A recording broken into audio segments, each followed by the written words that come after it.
सैयद हैदर हमारे साथ मौजूद हैं, उनको हम खुश आमदीद कहेंगे। Thank you very much Haider sahab, बहुत शुक्रिया कि आपने हमें ज्वाइन किया। पहले मैं क्रिकेट पे आने से पहले अरशद नदीम की जीत पे आपका कमेंट चाहूँगी। जाहिर है हम स्पोर्ट्स पे, क्रिकेट पे हमेशा बात करते हैं, but when it comes to other sports cricket के अलावा, तो उसमें भी हम पाकिस्तान माशाल्लाह बहुत एक्सेल कर रहे हैं और अरशद उसकी एक बहुत जीती जाती एग्जाम्पल है। बिल्कुल सही बात है। अरशद नदीम पाकिस्तान का फ़ख्र हैं। पाकिस्तान के लिए ये काफ़ी एक तवील अरसे के बाद अरशद नदीम एक ऐसे नॉन क्रिकेट प्लेयर की सूरत में सामने आए हैं। हॉकी और क्रिकेट में हमने कामयाबी हासिल की माजी में सिर्फ, और अरशद नदीम ने फिर एक ऐसी नेज़ाबाजी में, जेवलिन थ्रो में जो है अपने आप को मनवाया है। तो मैं समझता हूँ ये बहुत बड़ी चीज़ है और पाकिस्तान को सेलिब्रेट भी करना चाहिए, और पाकिस्तान को उनसे जो हमारे दूसरे एथलीट्स हैं उनको बहुत कुछ सीखना चाहिए कि आप में लगन हो, मेहनत करने का जज्बा हो, आप कोशिश करना चाहते हो, तो आप कुछ भी अचीव कर सकते हैं। अरशद नदीम ने बड़े नामुसाइद हालात में, उनको फैसिलिटीज़ भी नहीं थी, फिर भी उन्होंने जो है अपने जज्बे से, अपनी लगन से, अपनी मेहनत से वो मकाम हासिल किया है। Really we are very proud, very much proud Arshad Nadeem. Way definitely we are. कल जी इख्तिताम हो गई उस सीरीज़ का जो बांग्लादेश के साथ थी। मोहम्मद हारिस का मैं जिक्र सबसे पहले करूंगी। बड़ा जी ज़बरदस्त उन्होंने इनिंग्स खेली, बड़ी अनएक्सपेक्टेड थी, we were not expecting honestly, लेकिन स्टिल बड़ा दे परफॉर्म्ड रियली वेल। कल के मैच के ऊपर आपका तज्जिया हैदर साहब? देखिए, पाकिस्तान टीम तो पहले ही सीरीज जीत चुकी थी। फिर पाकिस्तान की बैटिंग जो है वो तीनों मैचों में, मतलब उससे पहले 2 मैच है उसमें बड़ी अच्छी बैटिंग ने परफॉर्म किया था। तो कल भी हमें ऐसे ही उम्मीद थी, और कल फिर पाकिस्तान ने पहली दफ़ा बाद में बैटिंग की, चेज़ किया। अभी तक पाकिस्तान ने टारगेट जो है वो सेट किया था, लेकिन कल चेज़ करते हुए पाकिस्तान ने बड़ी अच्छी बैटिंग की। मोहम्मद हारिस की बैटिंग में जो सबसे ख़ास बात थी कि उन्होंने शुरू से अपनी एग्रेसिव अप्रोच रखी है, एग्रेशन दिखाया। यानी उन्होंने कभी भी ये नहीं महसूस होने दिया कि वो सिर्फ टीम में अपनी जगह बनाने के लिए खेल रहे हैं, बल्कि वो इसलिए खेल रहे हैं ताकि वो रन्स कर सकें। और वही सबसे बड़ी चीज़ है जिस पर हमेशा हम बात करते रहे कि अगर आप ओपनर हैं टीम के अंदर, ये टॉप ऑर्डर बैटर हैं, तो आपकी अप्रोच जो है वो एग्रेसिव होनी चाहिए, ताकि आप जो है वो ये रन्स की रफ्तार को तेज़ रख सकें। माजी में हमारे जो टॉप ऑर्डर बैट्समैन थे, वो रन्स तो करते थे, स्कोर तो करते थे, लेकिन वो काफ़ी स्लो खेलते थे, जिसकी वजह से टीम में जो मिडल ऑर्डर था उस पे प्रेशर आ जाता था। और लेकिन अब बांग्लादेश की टीम जो खेल रही थी वो बड़ी कमज़ोर सी, एक वीकर साइड थी। उन्होंने 3 प्लेयर्स को इस सीरीज़ में डेब्यू कराया, और सारे प्लेयर्स उनके थे वो 2-3 साल पुराने थे, उससे ज़्यादा 4 साल, उससे ज़्यादा पुराने नहीं थे। लेकिन पाकिस्तान ने इस सीरीज़ में कोई डेब्यू नहीं कराया। ये एक बैड लक मैं कहूँगा पाकिस्तान के लिए, कि पाकिस्तान चाहता तो यहाँ पे आपके 10-10 साल से जो खेल रहे थे, फ़हीम अशरफ हैं, शादाब खान हैं, इनको आप इनके बजाय आप नए प्लेयर्स को डेब्यू कराते, अली रज़ा थे उनको डेब्यू कराते, और दूसरे जो प्लेयर्स थे जिन्होंने पीएसएल में अच्छी परफॉर्मेंस दिखाई, उनको डेब्यू कराते, तो पाकिस्तान को कुछ प्लेयर्स मिलते।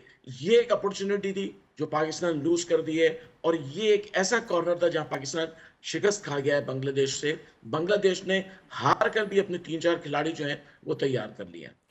अच्छा, ये बड़ी इंपॉर्टेंट बात है हैदर साहब कि हम इस तरह की सीरीज़ जब हम अपने होम ग्राउंड पे खेल रहे होते हैं, एंड वी नो कि दूसरी साइड बहुत ज़्यादा स्ट्रॉन्ग या फुल स्ट्रेंथ के साथ नहीं आ रही, so we always get an opportunity कि हम नए प्लेयर्स को डेब्यू कराएं, जिनको हमने बेंच स्ट्रेंथ को अगर आजमाना है हम उनको लेकर आएँ, उनको मौका दें। लेकिन हम हमेशा ये चांस मिस कर देते हैं और हम हमेशा उन्हीं प्लेयर्स के साथ जाते हैं। इनफैक्ट हमने देखा है कि इस सीरीज़ में तो शायद हमने बाबर, शाहीन या रिजवान को रेस्ट दिया, अदरवाइज़ हमारे यहाँ जितनी भी इस तरह की सीरीज़ हुई हैं जो हमारे होम ग्राउंड पे हो रही है, हम उन स्टार प्लेयर्स को भी यूटिलाइज़ करते हैं रादर देन कि हम उनको रेस्ट दें या उनको एक बड़े टूर्नामेंट के लिए तैयार करें। सो ये जो ट्रेडिशन हमने एक रखा हुआ है, इसको कितना ज़रूरी है ब्रेक करना to give chances to the new players? बहुत ज़रूरी है। देखिए, हमेशा से ये बात हम कहते रहे, और अगर आप इंटरनेशनल क्रिकेट को देखें तो वहाँ पे यही होता है कि जब कमज़ोर टीमें आती हैं उनके खिलाफ जो है यंग प्लेयर्स को मौका दिया जाता है। इंडिया ने भी ऐसे ही किया है, इंग्लैंड ने, ऑस्ट्रेलिया ने, इवन ये कि बांग्लादेश जैसी टीम ने, जिस जो 10वें नंबर की टीम है और जिसका कोई इंटरनेशनल क्रिकेट में कोई इतना बड़ा स्टेटस नहीं है, उसके बावजूद उन्होंने इस अपॉर्चुनिटी को इस्तेमाल किया। लेकिन हमारे पाकिस्तान की जो क्रिकेट टीम थी, उसकी मैनेजमेंट ने शायद ये से भी अपना हदफ रखा था कि हमें सीरीज जीतनी है किसी भी सूरत में, हो सकता है माइक हैसन, जिससे हमें बड़ी उम्मीदें थी कि वो फॉरेन कोच है और वो ये नहीं सोचेंगे सिर्फ सीरीज जीती जाए, बल्कि नए प्लेयर्स को जगह दें, लेकिन उन्होंने भी ऐसा नहीं किया। तो ये चीज़ें जो है, आप अगर फ़खर ज़मान, शादाब खान, फ़हीम अशरफ इनकी जगह ऐसे दूसरे नए प्लेयर्स को रखते तो आपको फ़ायदा होता। ठीक हो गया।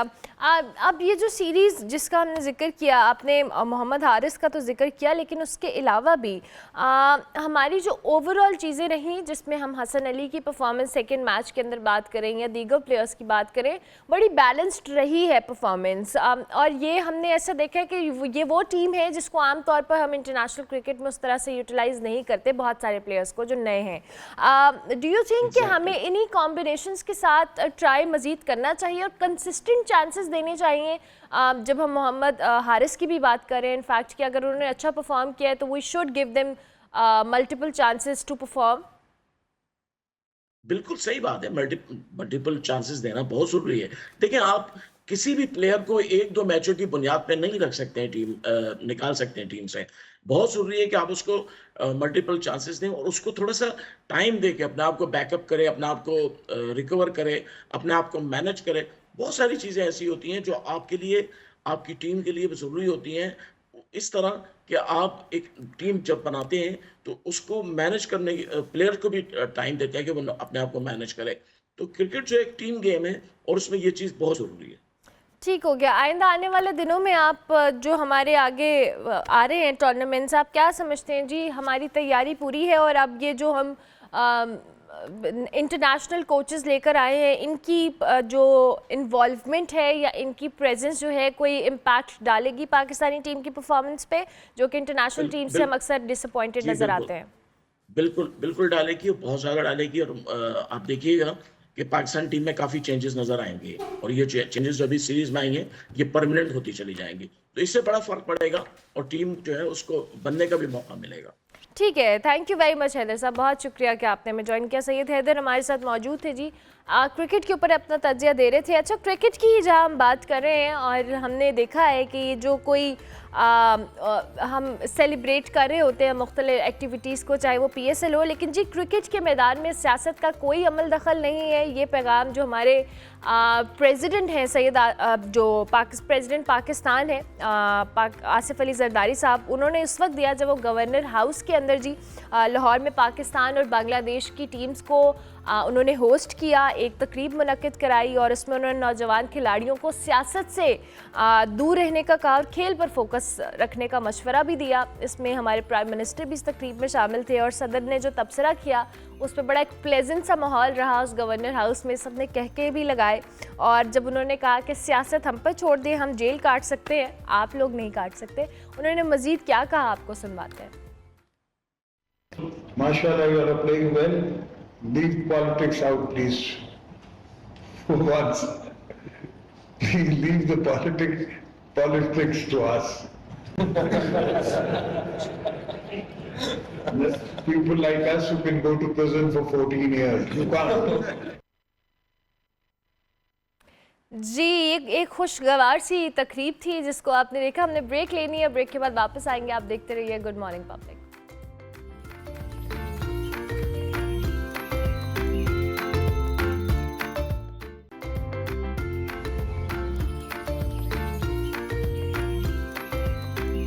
फाउंडेशन पाकिस्तान के नायब सदर जो हैं ज़िक्रुल्लाह मुजाहिद साहब मौजूद हैं। आप thank you very much sir, बहुत शुक्रिया कि आपने हमें ज्वाइन किया।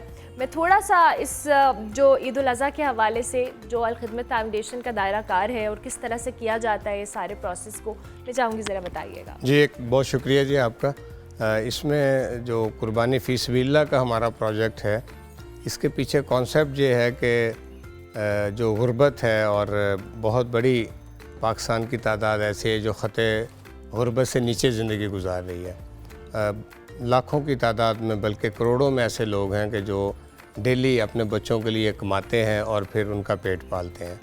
हम ये समझते हैं कि वो लोग जो पूरा साल भी बाज़ दफ़ा गोश्त ख़रीद के खाने के काबिल नहीं हैं, तो ईद कुर्बान के जिसमें इतने बड़े पैमाने पे कुर्बानी होती है और लोग ख्वाहिश रखते हैं कि चलो कुछ ना कुछ गोश्त हमें खाने को मिलेगा, तो अल खिदमत इस बात को यकीनी बनाती है कि हम उन फैमिलीज़ तक जिसमें बेवा ख़वातीन हैं, यतीम बच्चे हैं और छोटे दिहाड़ीदार मज़दूर हैं, मुस्तहिक और नादार लोग हैं, हम उन तक कुर्बानी का गोश्त पहुँचाएँ।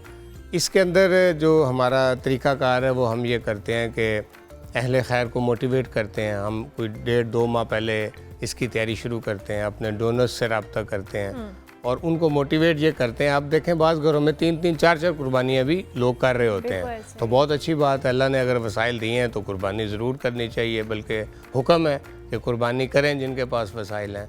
हम उन लोगों को मोटिवेट करते हैं कि भले आप अपने बच्चों के लिए 2 जानवर 3 जानवर ज़िबा करें, लेकिन एक जानवर आप अतिया कर दें अल्लाह के रास्ते में, जिसका गोश्त आप हमें ये अलाउ करें कि हम गरीबों तक, मुस्तहिक लोगों तक, बेवाओं तक पहुँचाएँ।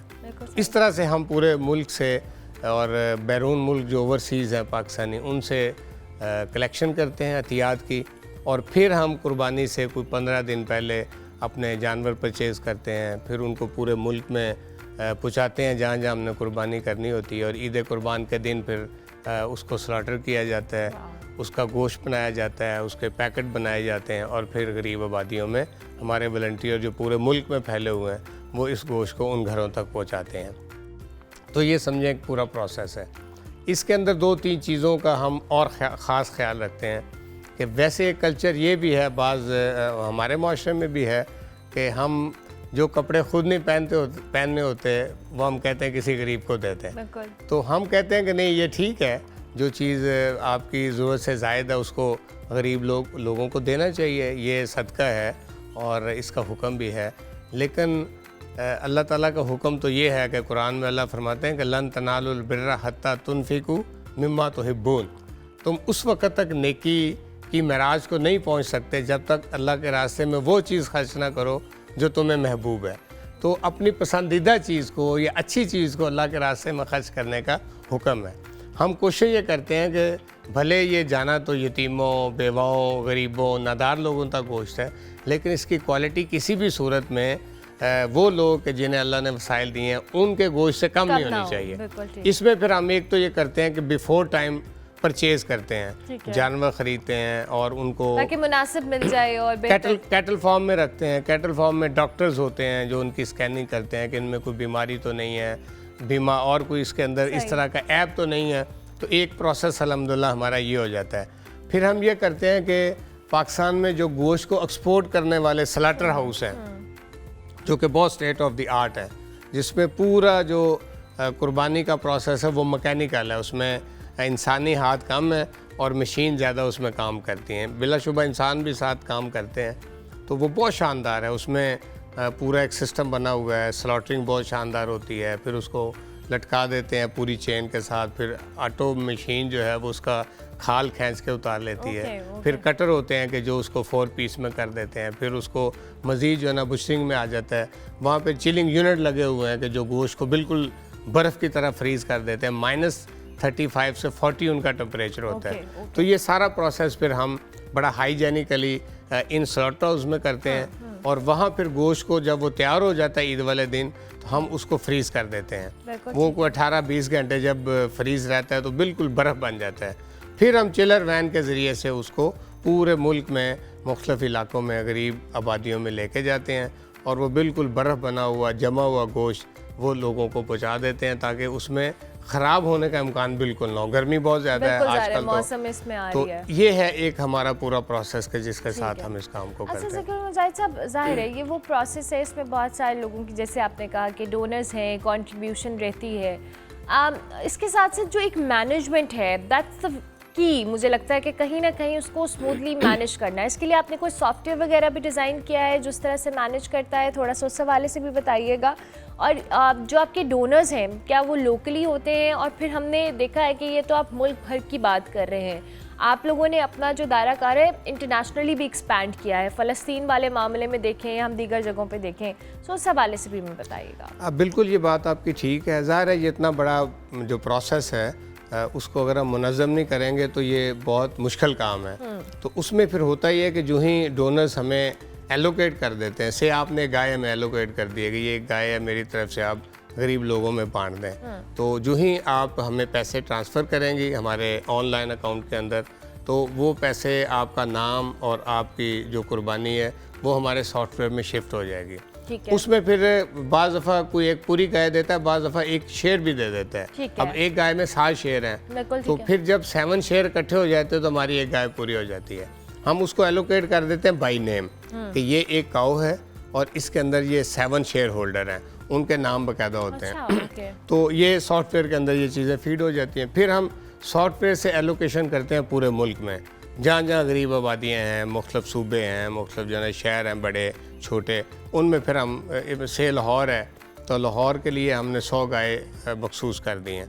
तो वो 100 गाय अपने उन शेयर होल्डर के टैग के साथ वो लाहौर को शिफ्ट हो जाएंगी और वो गाय परचेज़ हो जाएंगी और वो शेयर होल्डर के जो नाम का टैग है वो उस गाय के गले में चला जाएगा। उसके बाद अब लाहौर की जो हमारी अलखिदमत की टीम है वो उसको स्लॉटर हाउस में स्लॉटरिंग करेगी। हर गाय जो है उसकी पिक्चर बनेगी जिस पर उसके शेयर होल्डर का नाम लिखा है। से आपकी गाय है तो आपका नाम उस पर लिखा हुआ है, वो स्लॉटर हो गई है, उसका गोश्त बन गया है। उसके बाद फिर लाहौर की सराउंडिंग में जो भी गरीब आबादियाँ हैं, जो बेवा और यतीम बच्चे हैं, तो उनके घरों तक फिर हमारी टीम वॉलंटियर इस गोश्त को लेके जाएंगे। तो रियल टाइम हमारा सॉफ्टवेयर जो है वो हमें फिर बता रहा होता है कि फ़लाँ डोनर की गाय किस शहर के अंदर ज़िबा हुई है और कब ज़िबा हुई है, नंबर 1। नंबर 2, उसकी पूरी रिपोर्टिंग का हम एहतमाम करते हैं कि गाय जब परचेज़ कर ली जाती है, टैग उसके गले में चला जाता है तो इसकी एक पिक्चर हम बनाते हैं, ये लाजम है। ओके। उसके बाद जब वो स्लॉटर होनी है तब उसकी पिक्चर बननी ओके। है। उसके बाद जब उसने तकसीम होना है तो तब उसकी भी, पिक्चर ओके। बननी है।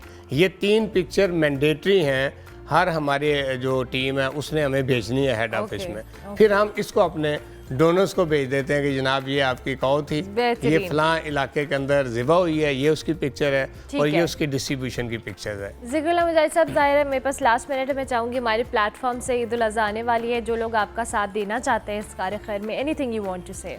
बस जी, मैं तो अहले खैर से ये अपील करूँगा कि इस मुल्क में बहुत सारे लोग हैं जो बेचारे गरीब और मुस्तहिक लोग हैं, जो ईद पे भी बाज़ दफ़ा ख़रीद के कुर्बानी का गोश्त खाने के काबिल नहीं है। तो अगर अल्लाह ने आप लोगों को वसाइल दिए हैं तो उनके लिए अपनी कुर्बानी अतिया करें।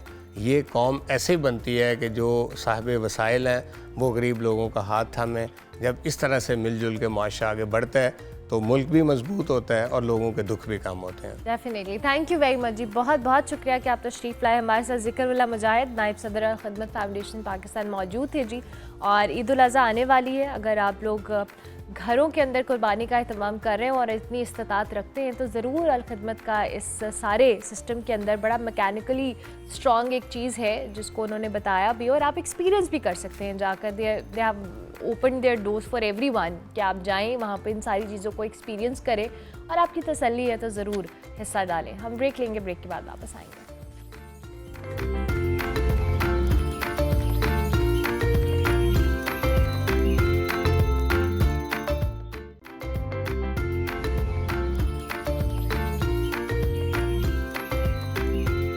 अंजा साकिब मौजूद हैं, दिफाई तज्ज़कार, उनको खुश आमदीद कहते हैं। Thank you very much Anja, good morning, I hope you are doing well.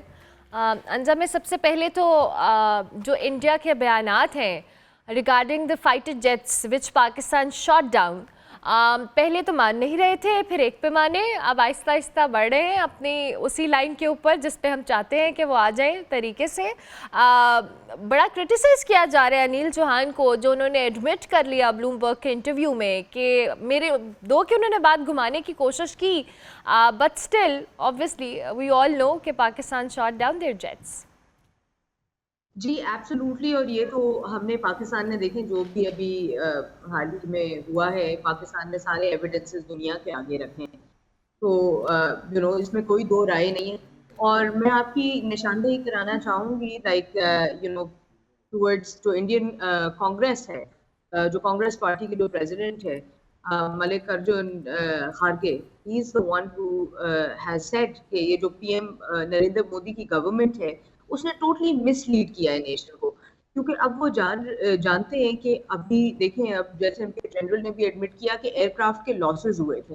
अब ये इनसिग्निफिकेंट, वो खुद कह रहे हैं कि जी इनसिग्निफिकेंट है, हमने सीख लिया, तो भाई ये बात भी इनसिग्निफिकेंट है कि आपकी एंड से अगर आपकी आवाम को लग रहा है कि एयरक्राफ्ट के लॉसेस होते हैं। देखिए, सियासी तौर पे भी एक ये शिकस्त थी मोदी के लिए, और also militarily again time and time again I think Indian air force को पाकिस्तान ने चने चबाए हैं, तो आई थिंक ये उनके लिए भी एक लर्निंग लेसन होना चाहिए। हाउएवर मैं ये ज़रूर कहूँगी कि देखिए इस बात पे भी अभी हमें एक चीज़ जो रियलाइज़ करनी चाहिए कि आया वो शंग्रीला डेलीगेशन हो या वो अभी जो जितने हाल ही में पीस के एफर्ट्स लिए गए हैं, वहाँ पे भी इंडियन जो एमपीज हैं उनकी निहायत ही अनप्रोफेशनल एटीट्यूड था। उनकी जो जबान जो वो इस्तेमाल कर रहे थे towards Pakistani delegation, that was unprofessional, और वो सिर्फ दिखा रहा है एक स्टेट ऑफ पैनिक और एक क्राइसिस सिचुएशन जो उनके हाथ से निकल गई है।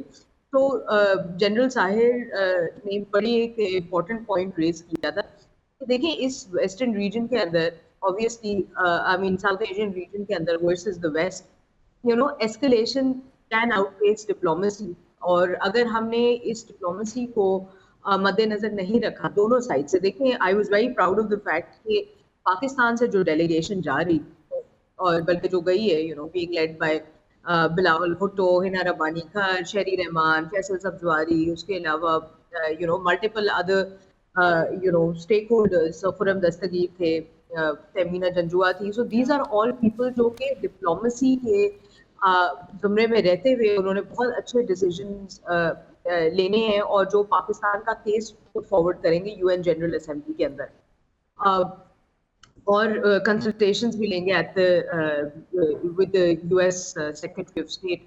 सो यहाँ पे जो है ना हमें जो बात नोट करने वाली है वो ये कि इसके बरक्स अगर आप देखें कि इंडिया ने क्या डिप्लोमेटिक मेजर्स लिए, तो वो एब्सोल्युटली पता लग रहा है कि एक तो वो लिटरली कि ना सिर्फ it is a careless move because हमारे पूरे रीजन को एक डिस्टेबलाइज करने की यू नो कोशिश मुझे तो नजर आ रही है कि मोदी अब इस हद तक गिर गया है कि वो अपने पर्सनल मफाद के लिए, अपने पॉलिटिकल मफाद के लिए he will go to all lengths to threaten. देखिए ऑलरेडी ये साउथ एशियन जो हमारा रीजन है ये ऑलरेडी वॉलेटाइल है। देखिए ईरान वर्सेस वेस्ट कॉन्फ्लिक्ट भी चल रहा है, अफगानिस्तान के क्राइसिस चल रहे हैं, उसके साथ साथ इंडिया एंड पाकिस्तान के अंदर भी अब अगर ये चीज़ की जा रही है तो दिस इज इसका पूरा जो ब्लेम जाता है वो इंडिया को जाता है। अगर वो अपनी हेजेमोनिक अप्रोच नहीं छोड़ेंगे टुवर्ड्स दिस रीजन तो कभी भी पीस नहीं आ सकेगी।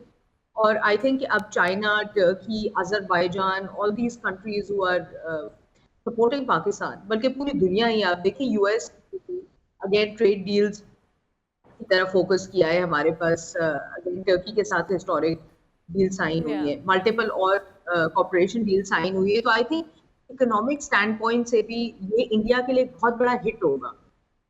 और आई थिंक कि जहाँ तक जनरल साहिर ने एक बात और कही जिसको मैं निशानदेही आपकी अगेन करती जाऊँ उसकी तरफ कि Kashmir crisis now more than ever needs to be resolved.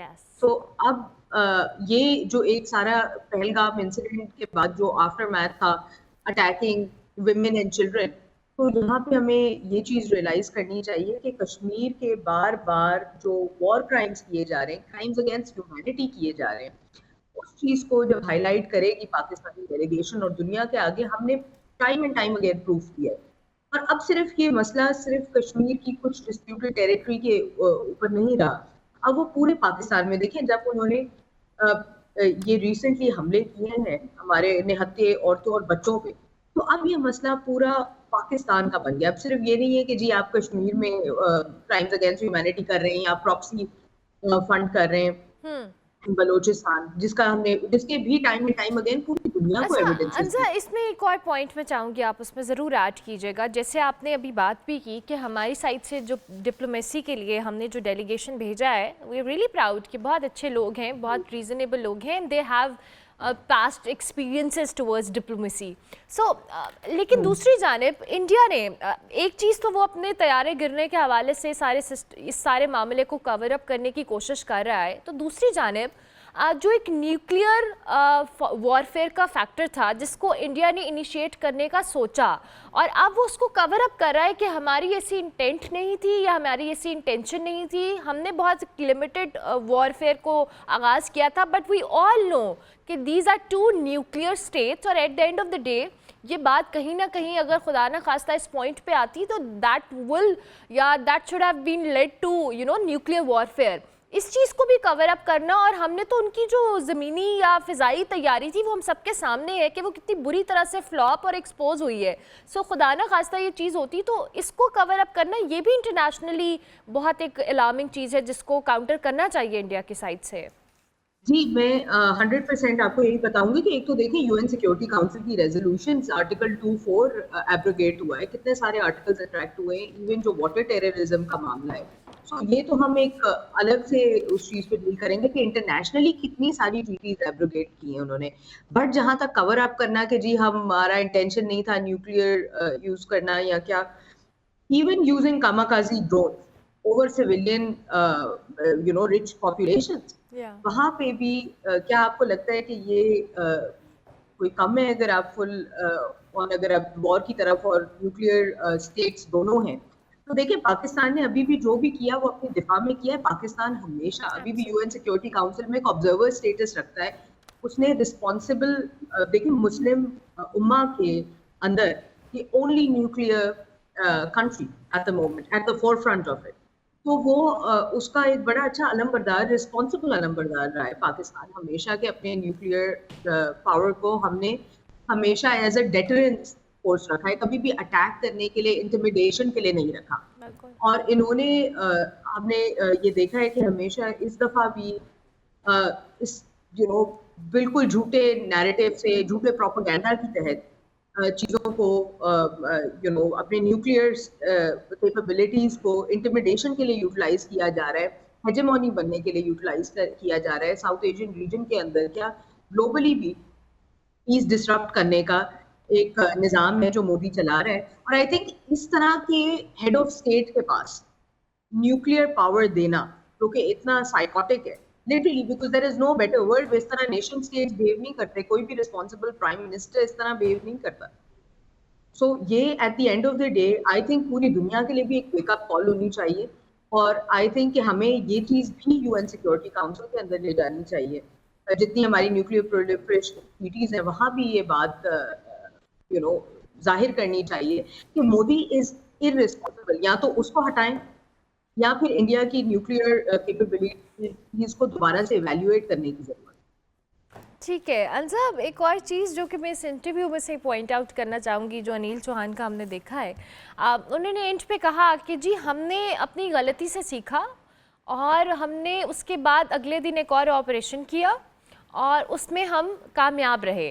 तो वो जो operation, if I am not wrong, वो उन्हीं ड्रोन्स का जिक्र आप जिनका कर रही हैं, क्योंकि उनके जो एम्प्लॉयड जहाज़ थे वो तो किसी तरह काम नहीं हुए, तो उन्होंने सोचा कि हम ड्रोन्स के थ्रू ये ऑपरेशन करें, शायद वो कामयाब हो जाएं, और आई गेस कि वो भी बहुत बुरे तरीके से फ्लॉप हुए हैं। So what do you think कि इनका जो माइंडसेट है, जो तैयारी है, ह्यूमन राइट्स वायलेशन तो एक तरफ, अब ये तैयारी या सेंस भी बिल्कुल ही गई गुजरी है कि आप एक दफ़ा जेट्स भेज रहे हैं, वो गिर रहे हैं, उसके बाद आप ड्रोन्स भेज रहे हैं, उनको मार गिरा रहे हैं।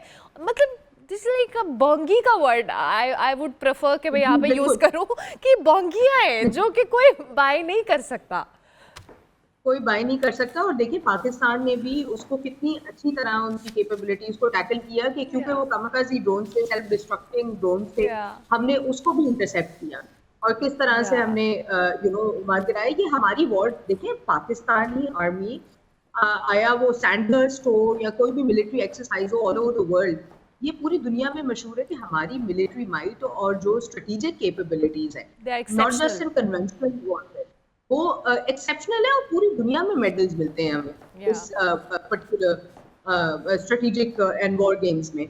उसके अलावा पाकिस्तान का देखिए एक इम्पॉर्टेंट चीज़ जो अमेरिका भी रियलाइज करता है, वेस्ट भी रियलाइज करता है, कि पाकिस्तानी फौज जो है एक्सपर्ट हो चुकी है, 20 साल से प्लस वॉर ऑन टेरर लड़ रही है। सो वो आप हमें, मतलब इंडियन आर्मी हमें बताएगी कि हमने किस तरह से ये टैकल करनी है चीज़ें, तो आई थिंक ये बहुत ही उनके तरफ से भी एक इररिस्पॉन्सिबल सी चीज़ थी, बल्कि बेवकूफ़ी थी। और ना सिर्फ मैं आपको यहाँ कन्वेंशनल वॉरफेयर तो हमने देखा उनको कितनी जोर से उसमें मार पड़ी है, मगर नॉन कन्वेंशनल और हाइब्रिड वॉरफेयर की तरफ भी अगर आए, आप देखें, आया वो साइबर सिक्योरिटी अटैक्स हो, आया वो इंफॉर्मेशन वॉरफेयर हो, आप देखें अभी तक जो उनके जॉइंट्स अपने उनके जो इंडियन एयर चीफ हैं जिन्होंने बयान दिया कि जी तैयारी गिरे, तो उनकी अच्छी तरह से तैयारी तो करवा देते, कोई स्पीच तो बेहतर लिखवा देते, एटलीस्ट अपने डिप्लोमेट्स अच्छी तरह एग्जैक्टली से तैयारी। अंजय आपने बड़ी इंपॉर्टेंट बात की, सॉरी मेरे पास टाइम कम है, मैं वाइंड अप करना चाहूँगी, but you are so right कि अगर एटलीस्ट आप कहीं और तैयारी नहीं कर सकते अपने एयर डिफेंस में या कहीं स्पीच तो अच्छी तैयार करा दे, मतलब that's very important. Thank you very much Anja for joining us early in the morning. Anja Saqib हमारे साथ मौजूद थी जी, अपनी सूरत हाल जो भी हम डिस्कस कर रहे थे। Aahista Aahista India is getting there, हम पहले जहाज़ नहीं गिरे, फिर एक गिरा, अब एक से ज़्यादा भी गिरे, आखिर 6 के फिगर पे आएंगे। वी ऑल नो कि ये आहिस्ता आहिस्ता एक्सपोज हो रहे हैं और हो भी चुके हैं। हम ब्रेक लेते हैं, ब्रेक के बाद वापस आते हैं।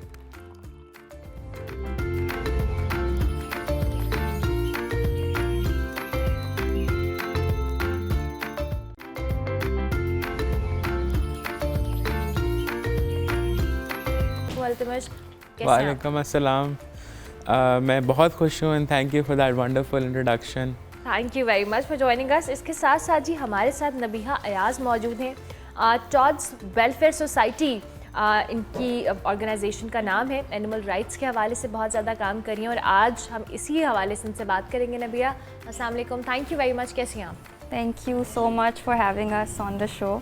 लवली। अच्छा Altamash, first of all congratulations जी, बहुत बहुत मुबारकबाद। लास्ट टाइम आपकी और मेरी जब बात हुई थी, we were really looking forward कि इस तरह का कोई हिस्टोरिक मोमेंट आए और हम इस चीज़ को सेलिब्रेट करें। And I am really glad कि आपने इस हवाले से काम किया और ये चीज़ अब एक ऐसी हिस्टोरिक चीज़ के तौर पे सामने आई है that we all need to celebrate at the same time. लेकिन इसमें चैलेंजेस पे मैं बाद में आऊँगी, पहले ज़रा हम इस सेलिब्रेशन पे बात करेंगे। हाँ, सो मैं बस एक चीज़ थोड़ी सी और वाज़ह करना चाहता हूँ, एक केस नहीं था, हमने दरअसल 10 केस किए थे लाहौर हाई कोर्ट में इन अ रो। ओके, तो क्योंकि कलिंग के इश्यूज जो हैं पूरे पंजाब में चल रहे थे, तो हमने गुजरात में केस किया, हमने फैसलाबाद में किया, झंग में किया और एंड पे हमने लाहौर में भी किया। तो उसमें काफ़ी हमने सारे केसेस जीत लिए। तो एक एक करके वो बात वहाँ तक पहुँच गई थी कि अदालत को मानना ही पड़ा कि अब इसी तरह होगा। तो इम्प्लीमेंटेशन इतनी आसान नहीं थी और हम इसी फोकस से चल रहे थे कि सोसाइटी जो माशरा है उसमें अगर आपने एम्पैथी लेके आनी है तो उसमें फिर स्पेस सबके लिए ज़रूरी है। तो वो ही एफर्ट थी और ये इंसानी इशू भी है, I just want to clarify that, क्योंकि आपका जो इंटरेक्शन होता है सोसाइटी में एनिमल्स और एनवायरनमेंट के साथ, वही इंटरेक्शन हम इंसानों के साथ भी करते हैं। ऐसा है। तो वो रिलेशनशिप बरकरार करना और लोगों को ये ध्यान दिलाना कि आप अकेले नहीं हैं, वो इसकी बेसिक कॉज था। अब ये चीज़ पाकिस्तान में पहली बार हुई है, 78 ईयर्स में पहली बार Punjab is the first province जहाँ पे डॉग किलिंग नहीं कर सकते आप। तो मैं तो I just don't know what to say, I am just it's amazing. अभी क्योंकि मैं कुछ सोशल मीडिया के ऊपर भी इस फैसले के हवाले से चीज़ें पढ़ी थी और अब एक मैंने वीडियो भी मेरी नज़र से गुजरी जिसमें बहुत एक अजीबोगरीब शख्सियत थे, वो कुछ इस हवाले से बात कर रहे थे। नबीहा, मेरा सवाल आपसे है, जैसे भी अल्तमश ने कहा कि ये पहली दफ़ा हुआ है इन 78 ईयर्स, आप जैसे यंगस्टर्स बहुत इस हवाले से वोकल भी हैं, आप लोग एनिमल राइट्स के ऊपर बात कर रहे हैं, लोगों के अंदर एक सोसाइटी का माइंडसेट चेंज करने की कोशिश कर रहे हैं।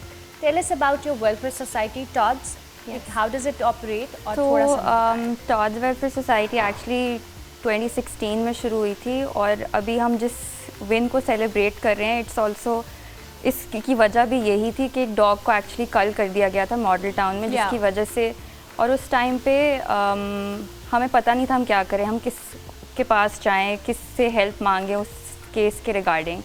और उसी केस उस कुत्ते का नाम हमने जोयान रखा था, जिसकी वजह से अगले दिन हमने टॉड्स वेलफेयर सोसाइटी शुरू की थी, क्योंकि हमारे इर्द गिर्द कोई कुछ नहीं कर रहा था उस वक़्त इन जानवरों के लिए।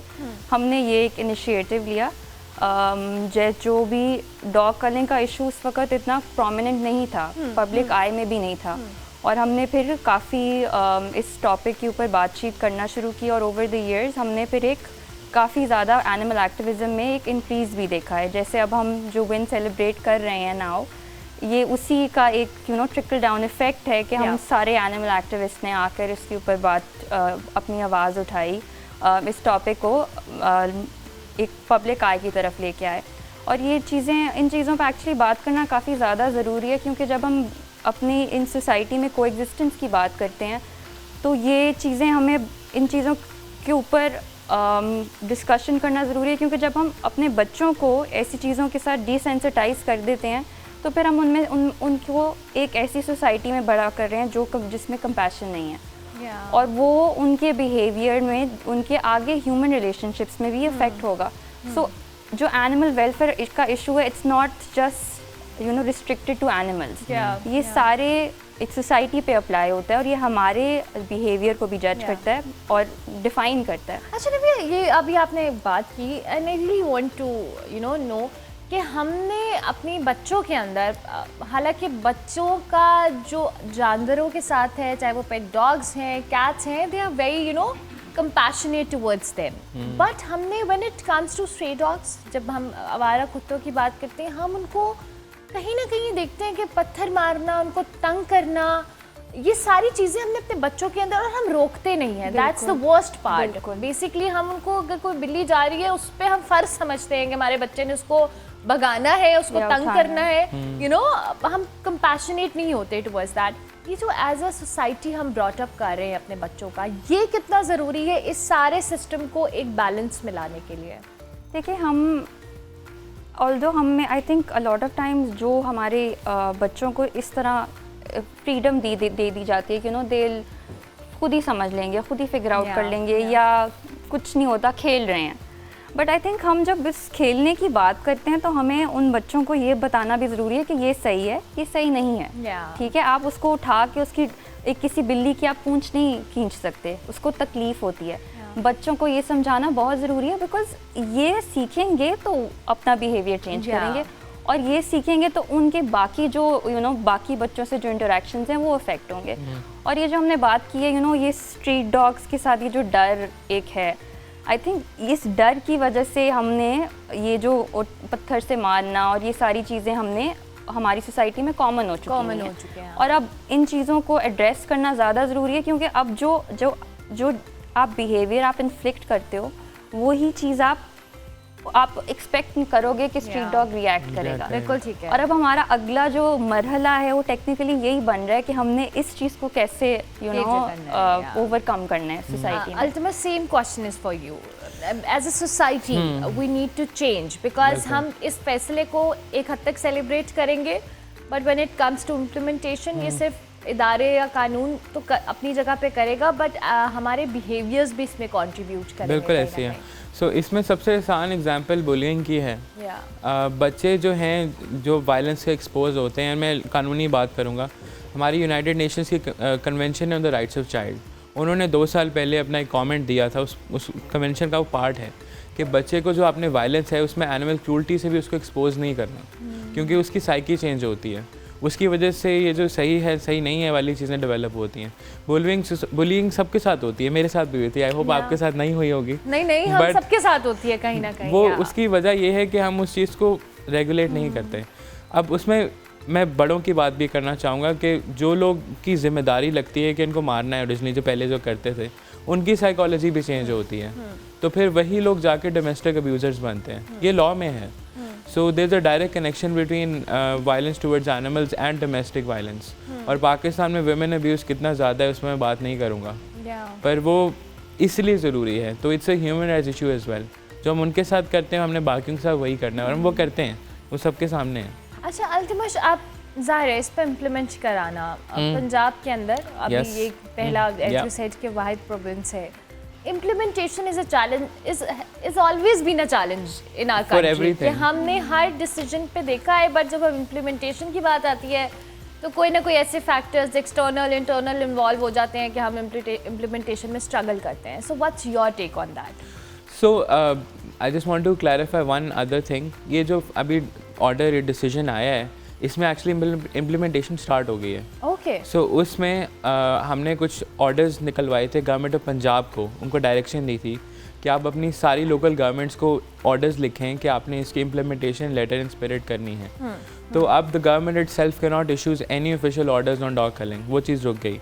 और लोकल गवर्नमेंट पूरे पंजाब में उनकी जिम्मेदारी है कि इसको इम्प्लीमेंट करें। तो इम्प्लीमेंटेशन एटलीस्ट पर द लॉ जजमेंट के आगे जा चुकी है, बहुत आगे जा चुकी है, पर एक्चुअल रियल इम्प्लीमेंटेशन में जो सोल्यूशन है which is we have proposed in the policy, वो इंटरनेशनल सोल्यूशन हमने नहीं बनाया। वर्ल्ड हेल्थ ऑर्गेनाइजेशन उसको इंडोर्स करती है।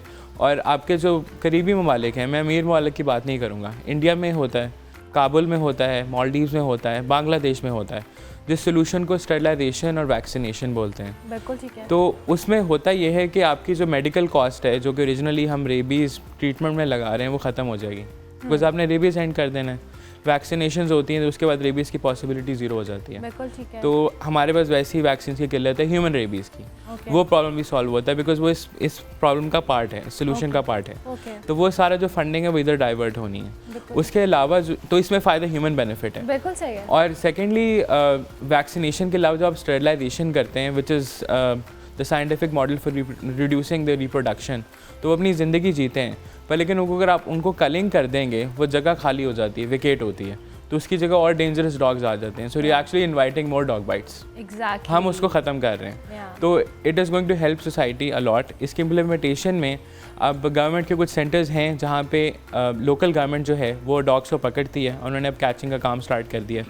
पहले उन्होंने बहुत कलिंग की है इस ऑर्डर से पहले, शदीद कलिंग हुई है मार्च में, अप्रैल में, even the government knows. But afterwards उन्होंने उसको चेंज को अडॉप्ट करने की कोशिश की है, बिकॉज हमने उनको इतनी बार अदालत लेके गए हैं, they had to do it. So उनके सेंटर्स हैं जहाँ पे लोकल गवर्नमेंट कैचिंग करती है, फिर वो SPCA सेंटर्स के पास जाते हैं, या वैक्सीनेशन स्टेरिलाइजेशन सेंटर्स जो कि अराउंड 47 हैं पंजाब में, जो कि कम है अभी पर और होने से हैं, बट वो ऑलरेडी एग्जिस्ट करते हैं। उसके बाद जो आपकी हेल्थ केयर इंडस्ट्री है, सेकेंडरी हेल्थ केयर, वो उनको वैक्सीन्स प्रोवाइड करती है फॉर द ट्रीटमेंट। उसके बाद डॉग को वो रिलीज़ कर देते हैं जहाँ से वो मिलता है।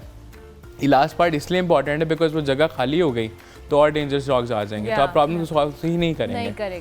सो in a nutshell that is the solution. It's very practicable, हो रहा है, और इसमें इंसानी फ़ायदे बहुत ज़्यादा हैं। आपकी मेडिकल कॉस्ट ज़ीरो हो जाएगी, आपकी रेबीज़ ख़त्म हो जाएगा, we are very rabies prone as a nation. और बाकी डॉग बाइट्स भी कम होगी बिकॉज स्टेरिलाइजेशन की वजह से हार्मोनल जो होते हैं आपके चेंजेस वो ख़त्म हो जाते हैं। So man are more prone to violence, right, क्योंकि उनमें टेस्टोस्टेरोन होता है, वो ख़त्म हो जाता है। तो साइंटिफिकली स्पीकिंग उनकी डॉग बाइट पोटेंशियल बहुत कम होता है। However I just want to add one tiny thing, there still is a possibility कि कुछ डॉग को रेबीज़ हो जाएगा, कुछ डॉग्स डेंजरस होंगे, we are not denying that, वो इस पॉलिसी का पार्ट है। उसमें हो ये सकता है कि अगर वेटरनेरियन है, he has to go there and verify if it is actually rabid और इनक्योरेबल डॉग, उसकी हालत इतनी ख़राब है तो he can actually administer human euthanasia through a medical drug, तो उसकी पेनलेस डेथ होती है। तो उस रैबिट डॉग को भी आप कल नहीं कर सकते, और हेल्दी डॉग्स का तो मॉडल ही स्टेरिलाइजेशन वैक्सीनेशन है। तो रैबिट डॉग्स की जगह है, वो हमने रखी है बिकॉज वो एग्जिस्ट करता है। It is not completely animal right centric, it's very practical. Okay. अच्छा, ये solution is like you so right कि इतना प्रैक्टिकल सोल्यूशन है कि इस पे इम्प्लीमेंट अगर अभी हो रहा है तो हम इसको स्मूथली कर सकते हैं if there is a will. That's the very important part. अच्छा नबीहा, अभी अल्तमश ने जैसे बात की है तो इन्होंने कानूनी एस्पेक्ट से पॉलिसीज़ को हमारे सामने बड़े बेहतर अंदाज में रखा। Social media is a very big tool and very important one, because इस तरह की जो अवेयरनेस कैंपेन्स हैं या ऐसे जो केसेस हाईलाइट होते हैं ये सोशल मीडिया के ऊपर होते हैं, फिर बहुत सारे यंगस्टर्स आप जैसे इस चीज़ पे बहुत खुलकर बात करते हैं। हाउ इम्पॉर्टेंट इज़ दैट कि देयर शुड बी कम्युनिटीज़ जो कि ऑलरेडी हैं, मज़ीद होनी चाहिए, so that people get awareness regarding such issues? I think social media actually has played the most important role in Pakistan for animal welfare. Because of social media हमने इस issue को realise किया, identify किया, इसको public platforms पे लेके गए हैं और बहुत ज़्यादा शोर मचा गया इन इश्यूज़ के बारे में। और इन इश्यूज़ के बारे में जब शोर मचता है तो it has invited other people also कि वो ज्वाइन करें इस डिबेट को, इस प्लेटफॉर्म को, और ऐसी बहुत ज़्यादा ऑर्गेनाइजेशन स्प्रंग अप की भी हुई हैं बिकॉज सबका एक ही सिंगुलर एजेंडा था to talk about animal welfare और डॉग कलिंग के इशू को और फर्दर प्लेटफॉर्म्स पे जाके एम्पलीफाई किया जाए। So social media has been the bridging I feel like force in all of this, and specially क्योंकि अब मैं एक और इम्पॉर्टेंट चीज़ यहाँ पे हाईलाइट करना चाहूँगी। जब डॉग कलिंग होती है ना, डॉग कलिंग एक्चुअली सुबह 5 बजे 6 बजे होती है, तो जब सब लोग सो रहे होते हैं कुत्तों को मार दिया जाता है और उनको उठा के चुप करके किसी डंपस्टर में डाल के और वहीं बात ख़त्म कर दी जाती है। लेकिन ओवर द ईयर्स बिकॉज हम इतनी ज़्यादा इस बारे में बात करना शुरू हो गए हैं तो लोगों ने वीडियोस बनाना शुरू कर दी, लोगों ने पिक्चर्स खींचना शुरू कर दी। जब लोगों ने देखा कि ये चीज़ें हो रही हैं, ऐसी हम जैसी ऑर्गेनाइजेशंस को they reached out to us, हमारे साथ वो एविडेंस शेयर की। फिर then we reached out to Altamash कि अल्तमश यहाँ पे अभी भी हो रहा है, एंड ऑल्दो हमारे केसेस साइमल्टेनियसली चल रहे थे, वी स्टिल और उनको स्ट्रेंथन किया और केसेस फाइल किए, जैसे अल्तमश ने बताया, to give momentum to the movement.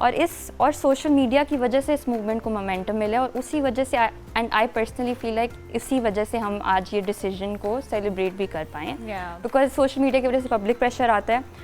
Pakistan को कैसे इंटरनेशनली व्यू किया जाता है वो भी बिकॉज ऑफ सोशल मीडिया ही है।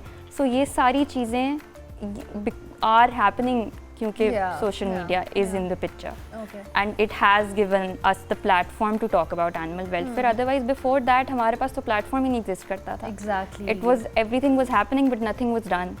And now because of social media अब हमारे पास एक platform है जिसपे इन चीज़ों के बारे में हम issues raise कर सकते हैं, हम इनको address कर सकते हैं, हम solutions की तरफ जा सकते हैं, not just problem but also overcoming it. And I'm really glad कि बहुत सारे ऐसे influential लोगों ने इस decision से पहले भी they have been very vocal. I know few celebrities as well, Anusha Ashraf, Yashma Gill, these all people have been really vocal about such issues. और मैंने हालांकि बहुत कम लोगों में ये awareness point of view से चीज़ें देखी, इवन मैं खुद भी अगर अपनी भी बात करूँ, I realized very late somehow कि उनके इस प्लेटफॉर्म से I got a chance to discuss. So Altamash, कितना इम्पॉर्टेंट है इन्फ्लुएंशियल लोगों का इस हवाले से बात करना, because I think there is an impact directly और इनडायरेक्टली आता है असर। कुछ भी कह लें आप कि अच्छा नहीं, किसी के कहने से कुछ नहीं फ़र्क पड़ता है, and every one should be vocal about it.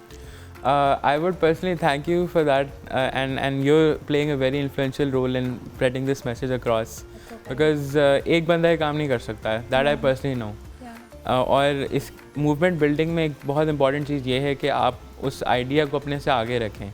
तो उस रोल में सेलिब्रिटीज़ का बहुत बड़ा रोल इस तरह है कि उनकी आवाज़ एम्पलीफाइड जाती है और उनकी डिफरेंट ऑडियंसेस होती हैं। फॉर एग्जांपल हमारा जो ये डिसीजन है, because of social media we had over 1 million views on just one post. Wow. And we've never had 1 million views.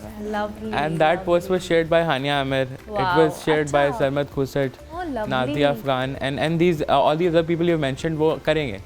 अभी थोड़ा सा spread करने में time लग रहा है, but they have shared, by the way. I have seen their post, right? That's amazing. हमें भी please दिखाएं। Yeah. But वो amplification बहुत massive level पे होगी। उसका फ़ायदा है कि implementation 100% की तरफ जाएगी, बिकॉज इतनी आवाज़ उठेगी कि सबको पता है कि यह काम कर लेते हैं, आप नहीं कर सकते। एक्टिविस्ट को पता लगता है, because even before this case all the activist across Punjab already knew कि चीज़ इलीगल है, तो हमने वो नैरेटिव वहाँ से चेंज किया। उसके बाद when the celebrity speak about it and they know कि लॉ एग्जिस्ट करता है, तो उनकी बात तो 100% सुनी जाती है। तो उसकी वजह से I am pretty sure implementation proper होगी सेलिब्रिटीज़ की वजह से। या इट्स वेरी इंपॉर्टेंट। अच्छा नबिहा, इन द एंड मैं चाहूँगी, ये तो हम डॉग्स की बात कर रहे हैं, there are other animals as well, you know, it's like about animal welfare. बहुत सारे ऐसे पेट्स के अलावा भी हम इवन स्ट्रे, हाँ ऊँचनी वाला वाक़या, that was the worst thing, जो हाँ कैमल वाला। सो सच इश्यूज़ ये सिर्फ ऊँट, बिल्ली, कुत्ते तक महदूद नहीं है। हम जो डंकीज़ के साथ जो लाद कर लेकर जा रहे हैं, जो इन ह्यूमन किस्म का उनके साथ एटीट्यूड शो किया जाता है, I really want to you know add कि आपकी सोसाइटी या इस तरह की कैंपेन्स बाकी जानवरों के लिए भी कितनी इम्पोर्टेंस की हामिल है। You can, then I can add on that. You both can answer the question, Saya. So a little bit about जो हम काम essentially करते हैं वो awareness के अराउंड ही है। हम एक तो इंजर्ड जानवरों को ट्रीटमेंट प्रोवाइड करते हैं शेल्टर पे, ठीक है, जिसमें कैट्स आ जाती हैं, डॉग्स आ जाते हैं, डोंकीज़ आ जाते हैं, अक्सर काइट्स भी आ जाती हैं। और ये सारी हम जब इस काम को हम जितने सालों से करते आ रहे हैं, हमने एक चीज़ नोटिस भी की है कि यू नो काफ़ी एरियाज़ में आप नोटिस करते हो कि एक पर्टिकुलर टाइप ऑफ केस आपको रिसीव हो रहा है। जैसे हमने एनिमल अब्यूज़ की जब हम बात करते हैं तो हमारे पास बहुत दफ़ा ऐसे केसेस आते हैं कि जहाँ पे सर पे, कुत्तों के सर पे ज़ख़म होता है क्योंकि उनको किसी ने पत्थर से मारा है, किसी ने किसी कुत्ते की टांग तोड़ दी क्योंकि उसको डंडी से मारा है। तो ये सारी चीज़ें हम एक अब्यूज़ ऑब्ज़र्व करते हैं। एंड देन इवन ये सिर्फ कुत्ते और बिल्लियों तक नहीं यू नो लिमिटेड, ये डोंकीज़ तक भी एक्सटेंड होता है। हमने काफ़ी एक्सट्रीम डोंकी केसेस देखे हैं जहाँ पे डोंकी की एंड ऑफ लाइफ आ रही थी, उसके जो अब वो प्रोवाइड नहीं कर सकता था एक फैमिली के लिए, तो उन्होंने उसको बस एक डंपस्टर के साथ छोड़ दिया और वो बस वहाँ पड़ा हुआ था, no help, no treatment, nothing.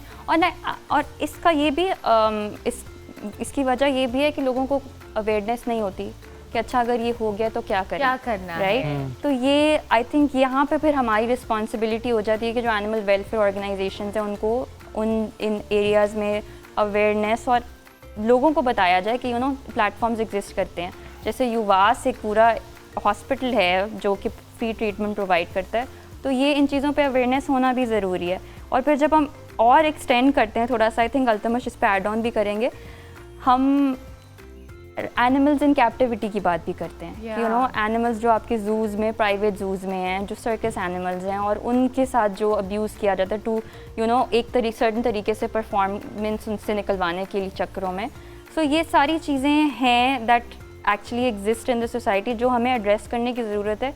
और हम अवेयरनेस के साथ साथ, और हम अब ये जो छोटे छोटे इनिशिएटिव्स अब हम लेना शुरू हो गए हैं, where we are making this public knowledge कि ये सारी चीज़ें हो रही हैं, तो आई थिंक इन सब जानवरों को लाइमलाइट में आना ज़रूरी है, इन सब केसेस के बारे में बात करना ज़रूरी है, क्योंकि इनके बारे में बात करेंगे तो फिर हम सोल्यूशन की तरफ जा सकते हैं, फिर हम कंपैशन की बात कर सकते हैं, फिर हम ये चीज़ें लोगों के अंदर इंस्टिल कर सकते हैं। And I think I would want now Altamash, you can add on to the cause. So 2 years ago I started Pakistan's first ever animal and environmental law firm called Environmental Animal Rights Consultants Pakistan.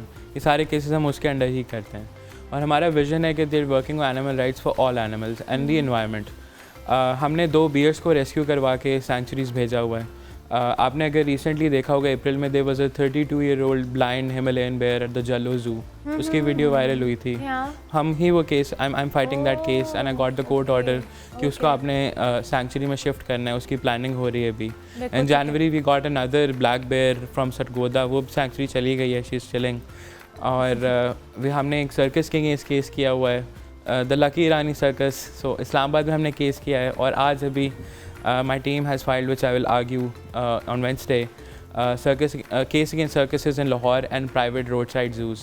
आपने अगर शायद lake city पे एक picture viral होते हुए देखी होगी शेरों की, वो भी हमने केस देख रहे हैं। और आपने शायद एक बंदे की पहले बात की थी, वो केस भी मैं ही देख रहा हूँ, तो we won that case actually. Make sure करना है। हाँ, वो नहीं बचता। That was a very offensive, sort of thing. We will not go there, but that's been addressed, so don't worry. Yeah. So as a result, we are working with literally every animal welfare organization in Pakistan. So I'm literally everybody's lawyer, and the goal of our law firm is to offer animal rights legal aid for free to anybody across Pakistan. उसकी वजह से सारे cases मेरे पास आते हैं, then we go to court and win them. Okay. तो donkeys के लिए भी हम नेक्स्ट हमारा प्रोजेक्ट स्टार्ट करना है। Unfortunately donkey slaughter houses start हो चुके हैं पाकिस्तान में, this one Gwadar and Okara, तो we gonna challenge that because कुछ लिमिट होनी चाहिए, इट्स नॉट कि आप हर चीज़ खाना स्टार्ट कर दें। So we gonna work for that. और बेयर्स का ऑलरेडी चल रहा है, सर्कसेस चल रहे हैं। We're looking at some other problem as well, but I want to file those cases and win them. फिर मैं डिस्कस करूँगा। अच्छा, मैं अभी मेरे प्रोड्यूसर ने भी कुछ एक वाक़या का जिक्र कि साउथ पंजाब के अंदर वो कुत्तों, चकवाल के अंदर भी कुछ भालुओं की और कुत्तों की लड़ाई एग्जैक्टली वो कराई जाती है, उनके दांत तराशे जाते हैं और उसमें बेटिंग होती है। ये इस हवाले से कोई लेजिस्लेशन या कोई चीज़ें मौजूद हैं? हाँ बिल्कुल है, इस पर एक्चुअली ऑलरेडी लॉ है, बट उसमें पनिशमेंट्स कम है। तो we have the prevention cruelty act of 1890 जो उसको प्रोहिबिट करता है। हाउएवर उसमें पनिशमेंट पंजाब में 200 रुपये है और 3 महीने की जेल है, तो इस वजह से इतना परस्यू नहीं होता। But we as a law firm अगर हमें इस तरह केसेस मिलते हैं तो वी फॉरमोस्ट उनको हेल्प करते हैं FIR फाइल करने में। तो क्रिमिनल साइड पे हम चीज़ें लेकर जा रहे हैं, 1-2 FIRs रजिस्टर भी हुई हैं। इसके अलावा जो कैमी की आपने बात की थी, we also work for her rehabilitation. अभी रिसेंटली एक डोंकी की वीडियो वायरल हुई थी, अगर आपने देखा हो, लकी मरवत में एक डोंकी था, लोगों ने उसको स्विमिंग पूल में फेंक दिया था, तो वी गॉट हिम रेस्क्यूड, वो चला गया है, he is at the shelter now. और बलूचिस्तान में there was somebody who beat a dog, तो उसके अगेंस्ट हमने FIR करवाई थी in Balochistan. Like I was personally shocked के करवा ली मैंने, but so we working for all animals actually and that is the goal. I mean I would say insects are very important because honey bees के बगैर आप कुछ भी नहीं कर सकते। तो छोटी सी लाइफ में हमारी पूरी एग्जिस्टेंस एग्जिस्ट करती है। And I hope you remember from the last time in January we hosted Pakistan's first ever international animal फिर environment हमारी उसी conference. हवाले से राइट यू तो know that started a lot of things. तो सब एक्टिविस्ट वहाँ पे आए थे, जजेस आए थे, लोग आए, like people from the government and everything, and that kickstarted a lot of things. तो वो विजन था. और इसके साथ साथ we are also working on the academic side of things. So मैं प्रोफेसर, मैं एनिमल लॉ, एनवायरनमेंट लॉ पढ़ाता हूँ. I am the only one in Pakistan. So हमने काफ़ी कोर्सेज पढ़ा लिए हैं. And we gonna do more at NUST UCP, LAMS, PNU. हम एक फेलोशिप भी करते हैं. I am writing stuff as well. So I am writing the world's first book on animal ethics in Islam because वो ज़रूरी है. तो हम हर चीज़ कवर कर रहे हैं. तो प्लीज़ बेहतरीन, हम सब चीज़ों को बारी बारी केटर करें. And I am really glad Altamash के आप जैसे बहुत सारे लोगों की ज़रूरत है सोसाइटी में, बिकॉज़ ये वो काम है जो शायद हमारी responsibility as a human, but कहीं ना कहीं हम भागते हैं उस चीज़ से. वी डोंट रियलाइज़ कि जो को एग्जिस्टेंस का कॉन्सेप्ट है ये हमारे रिलीजन ने हमें दिया है. And we need to admit कि ये एक इकोसिस्टम है. इसमें हर क्रिएचर का, हनी बीज का जिक्र किया, अगर नहीं है 7 दिन में दुनिया तबाह है. You know that sort of contribution every little creature जो इस सोसाइटी, इस माशरे के अंदर कंट्रीब्यूट करें. And we should realise it कि हमें इनको ओन करना है और इनकी को एग्जिस्टेंस पे काम करना है. हम किसी एक को दबाकर बेहतर नहीं हो सकते, इवन एनिमल्स और humans at the same time. Nabiha, in human behaviour towards animals, बार बार हम इस पे बात मैं इसलिए कर रही हूँ बिकॉज आई थिंक जो अल्तमश ने हमें लीगल पॉइंट ऑफ व्यू और अपने सारे जो प्रोजेक्ट्स हैं उसके हवाले से बताया है. ये जो मैं अभी साउथ पंजाब का जिक्र कर रही थी जिस पे मेरे प्रोड्यूसर ने अभी बात भी की, that's a very in human act. और अगर एज अ सोसाइटी हम उसको इन्जॉय कर रहे हैं तो ये हम पे एक बहुत बड़ा सवाल या निशान है कि हम उस पर बैटिंग कर रहे हैं. हमारी आंखों के सामने कुत्ते नोच रहे हैं किसी को और हम उसको एंजॉय कर रहे हैं. This is not fun. मतलब we really need to realize that. I think ये आपने बिल्कुल सही बात की है यहाँ पे. इट ऑल्सो क्योंकि हमने कभी भी इस बिहेवियर को कॉल आउट नहीं किया, हमने इसको कंटिन्यू करने दिया. हम जब लोग किसी कुत्ते का मजाक उड़ाते हैं, जब कोई ऐसी इंसिडेंट्स होते हैं, हमने उनको इतने साल ओवरलुक किया, हमने कभी कोई एक्शन नहीं लिया. तो ये चीज़ें हम पब्लिक को बताते हैं कि ये वो कर सकते हैं, उनकी कोई रिपरकशंस नहीं होंगी. वो ऐसी कोई किसी किस्म का एक्शन लेने तो उनके खिलाफ कोई एक्शन नहीं लिया जाएगा. ऐसी चीज़ें जब हम कंटिन्यू करने देते हैं तो ये आपको, अभी तो ये कुछ हाईलाइटेड केसेस हैं, ऐसे इतने ज़्यादा केसेस हैं जो कि रिपोर्ट भी नहीं होंगे, आपको कभी पता भी नहीं चलेगा क्योंकि सोसाइटी ने उसको इतना कॉमन कर दिया हुआ है. सोसाइटी ने कभी उसके बारे में कोई एक्शन नहीं उसके अगेंस्ट लिया. इसीलिए आई थिंक अब इट्स सो इम्पॉर्टेंट कि हम इन चीज़ों के बारे में आवाज़ उठाएं और इन चीज़ों के बारे में इनको एड्रेस करें और इनको अंडर द रैप्स ना छोड़ें. अगर हमें कोई चीज़ प्रॉब्लमेटिक लग रही है, हम उसको तभी हाईलाइट करके आइडेंटिफाई करें ताकि जो बेचारा मासूम बेजान जानवर है वो इस तकलीफ़ के थ्रू ना गुजरे. और हम, क्योंकि हमारा ताल्लुक़ एनिमल रेस्क्यू से है, तो हम फर्स्ट हैंड विटनेस करते हैं कि वो बेचारा किस तकलीफ से गुजर रहा है. अभी हमारे पास एक डॉग कलिंग केस आया था जिसका हमने नाम करेज रखा है. उसको मुंह के अंदर गोली मारी थी और उसका जॉ जो था वो कम्प्लीटली टूट गया था. और जब वो हमारे पास आए हैं तो वो खून के आंसू रो रहा था. और हमने ऐसा कभी देखा नहीं है कि कोई केस खून के आंसू रो रहा हो. और बिल्कुल कम्प्लीटली गिवन अप उसने उस टाइम पर कर दिया था. बट हम और सबसे जो इस केस की सैड बात थी वो ये थी कि वो डॉग किसी डेरे पे रह रहा था और उसके इर्द गिर्द लोग उसका ख्याल रखते थे. तो जब उसके साथ ये इंसिडेंट हुआ है तो आप सोचें वो कितना कंफ्यूज्ड होगा. उसको नहीं पता कि जो कुछ इंसान उसके साथ ठीक थे और एकदम से कुछ इंसान आए और उन्होंने उसको गोली मारी. That's so unfortunate and so sad and we really need to realize as a society, as a nation कि हम इन जानवरों, इन मखलूक के साथ क्या सलूक कर रहे हैं. Thank you very much Altamash and thank you very much Nabiha. Keep up the good work. अल्लाह ताला आपको मज़ीद कामयाबियाँ दें and congratulations once again for such a wonderful success. जी, अल्तमश और नबीहा हमारे साथ मौजूद थे. जानवर, चाहे वो कुत्ते हैं, बिल्लियाँ हैं, गधे हैं, कोई भी है, इंसान के साथ इनकी को एग्जिस्टेंस हमारे रिलीजन ने हमें बताया है. अगर आप रिलीजन को समझते हैं सो ये वो चीज़ें हैं जो कि बहुत बेसिक हैं और इन बेसिक चीज़ों को ही अगर हम ओन नहीं करेंगे या समझेंगे नहीं तो हाउ कैन वी एक्सपेक्ट कि हम सोसाइटी में एक अच्छाई या पॉजिटिविटी लेकर आ सकते हैं. तो इन जैसे बहुत सारे यंगस्टर्स हैं जो बहुत अच्छा काम कर रहे हैं और हम सबको एज ए सोसाइटी इस हवाले से अवेयर होने की ज़रूरत है। हम ब्रेक लेंगे, ब्रेक के बाद वापस आएंगे।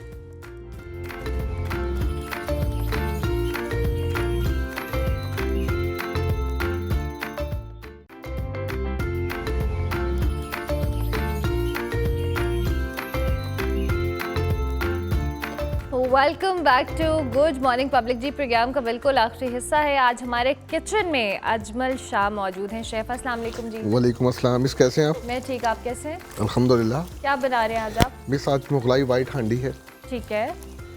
और मुगलाई हांडी जैसे कि आपको पता है कि मुगलों की जो आजाद है वो है तांबे में खाना सर्व करना और उसी में बनाना।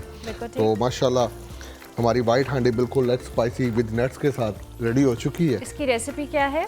इसकी रेसिपी ये है कि मिस इसमें ऑनियन को और आलमंड को मैंने सबसे पहले बॉईल किया है। बॉईल करने के बाद मैंने ग्राइंड किया, जिससे मैंने ये वाइट सॉस रेडी की है। आलमंड एंड प्याज, राइट? ऑनियन को, इन दोनों को इससे वाइट सॉस रेडी की है। यू नो को मुगलाई फूड जितना भी है वो सब नट्स से, काजू से, पिस्ता, बादाम, इन चीज़ों से बनता है। ठीक है। तो इससे नट्स से मैंने ग्रेवी इसकी तैयार की है और देन फिर इसको मैंने क्रीम और ज़ाफ़रान और इन चीज़ों से इसको मेड किया। नहीं, मुझे थोड़ा प्रोसेस बताएंगे आपने पहले क्या किया और फिर उसके बाद ओके मिस सबसे पहले तो हमने इसकी ग्रेवी रेडी की है कि आलमंड और प्याज को मैंने बॉईल किया है, दोनों का मिक्सचर तैयार किया। मिक्सचर तैयार करने के बाद देन मैंने इसको एक साइड पे किया, चिकन क्यूब्स लिया और इसको मैंने गार्लिक के साथ सोते किया। ठीक है। सोते करने के साथ और इसमें फिर मैंने थोड़ा बटर डाला। बटर डाल के इसको अच्छी तरह मैंने ब्राउन किया। ब्राउन करने के बाद इसमें मैंने ये ग्रेवी इसमें पुट अप की।